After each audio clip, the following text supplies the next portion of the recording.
Prideful people do not want to stop in that very moment and know that they're wrong.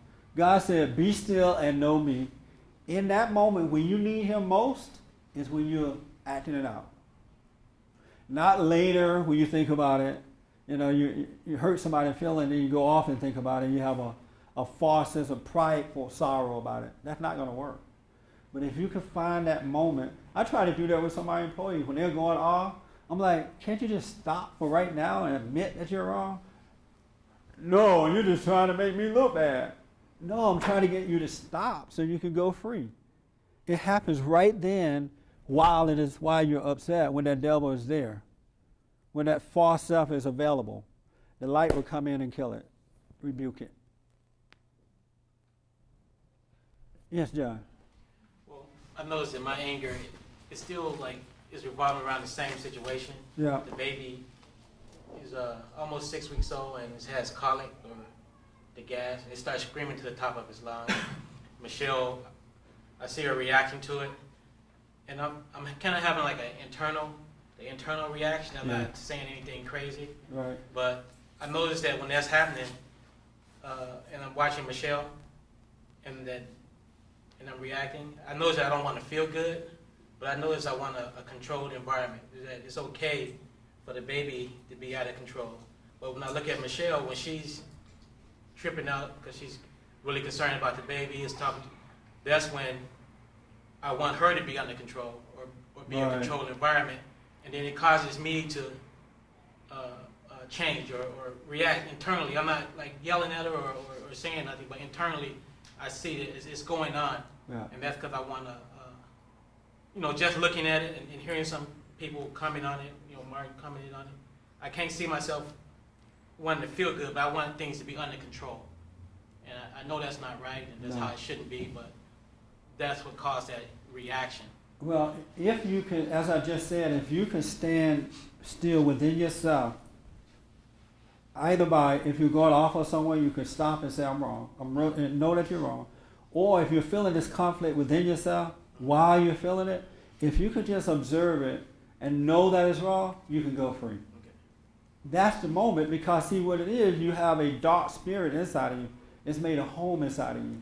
And it dies from reality, from the light inside of you. So when someone causes this thing to come up, if you could just deal with it right then the light is shining on it, it'll rebuke it. That's what it takes. Now it's going to hurt, because how many angry people want to stop right then and say, I'm wrong? There's nothing in you that want to do that, right? But that's your defining moment right there. And I've tried to get people to do that. Won't you just stop for a moment? Are you wrong? You're just taking sides. No, are you wrong right now? It's not about the other person. It's not about anything. But in that defining moment, if you can't stop and let the light shine on this thing that is so available to the light, then you're not going to go free.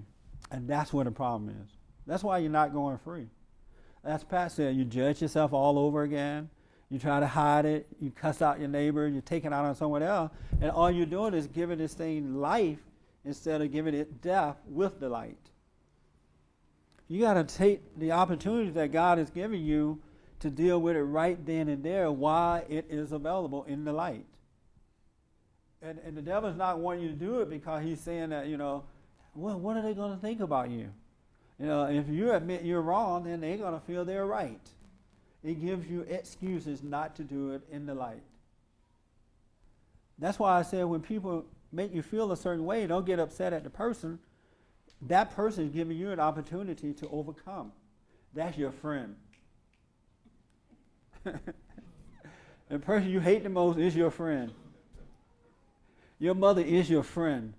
If you could forgive her when she's acting that way and don't hate her for it, don't become angry about it, you'll become yourself instead of becoming like her. And then you walk in the house one day after school and her mouth is going like this, and you just look at her and think, wow, mom look weird. Look at her how she's acting, and it won't be personal anymore. But you got to find that moment to know that she really wants you to have a good life. She want to protect you, but she hasn't found the right place to do it yet. And so she's doing it in a wrong way, but she means well about it. And if your father was there, he'll stand between the two of you so she wouldn't do it to you. But your father's weak too. His mother wiped him out. So you're going to have to forgive your mom. So right now, you already sit there with that little attitude. You're looking like her right now. And 15 years, there you go. You don't want to look like her. Huh? A 15-year-old girl is happy-go-lucky. She can't wait to go to school tomorrow and that kind of stuff. But if your mother has gotten on your nerve and, she dragged you down, she made you old before time. So you don't want to be like her. You're going to have to speak up to her, but don't be mad at her.